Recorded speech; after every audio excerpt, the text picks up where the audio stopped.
بس دا نوجوانان دي که نه وینې ګرمه ده چېرته داسې اوړېدلي راوړېدلي و د مخې بس بیا مور ته وایي چې دا به رانه کېږي او زهر خورم او ګولۍ خورم او که داسې راله ونه کړه بله نه کړو دشمن مخې ته پهلواني کوي الله دې انسان ته خاندي سبحان الله بل هغه انسان ته الله خاندي چې د شپې راپاڅي خپل اهل کور والا ښځه دام راپاڅوي د ځان سره چې پاسه 2 رکاته لمونځ وکړه 4 رکاته لمونځ وکړه دغه رنګې دې ښځې ته هم خاندي چې دا راپاڅي د لمونځ دپاره عبادت دپاره خو خاوند ته وایي چې راپاڅه دې انسانانو ته الله خاندي داسې به نه کوئ ګورئ مړونه اکثر ظالمان ظلم کوي نیکانې ښځې چې د چا وي نو باید په دې باندې 2 رکاته لمونځ وکړي سجده شکر ادا کړي شکر الحمدلله الله داسې ښځه راکړې چې ما مونځ ته راپاڅېږي عبادت نه مې راپاڅوي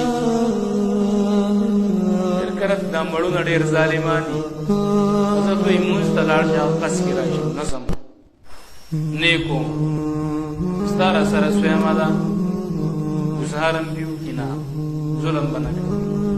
بې زبانه خلک دي چې په دوی باندې ظلم وشي ګوره دا دلالت په دې کوي چې ته غیرتي انسان نه یې لکه د رسول الله حدیث زموږ مخې ته پراته دي که نه د هغې چال چلن زموږ مخې ته پروت دی باید په هغې باندې عمل وشي خبره راغله په ضمن کې ګوره نن سبا زموږ خلک نیکو ښځو ته رجوع نه کوي چېرته ماډرن جنکۍ ګوري ماډرن چې تنګ لباس یې اچولی هر ځای ښکاري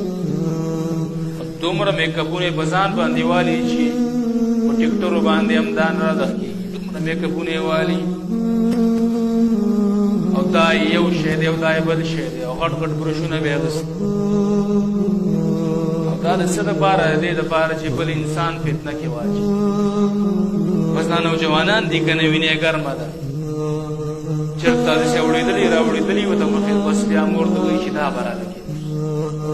او زهر خورم او ګولۍ خورم او که داسې راله ونه کړه بله نه کړو دا شی نه دی په کار نه رسول صلی الله علیه وسلم فرمایي ښځه چې کوئ داسې ښځه وکړئ چې یا یې د جمال د وجې نه وکړي ښایست د وجې نه یا یې د نسب د وجې نه وکړي چې ښه نسب لري یا دینداري په دې ښځه کې نو الله پیغمبر فرمایي بدبر بذات الدین دین والا غوره کوي ګورې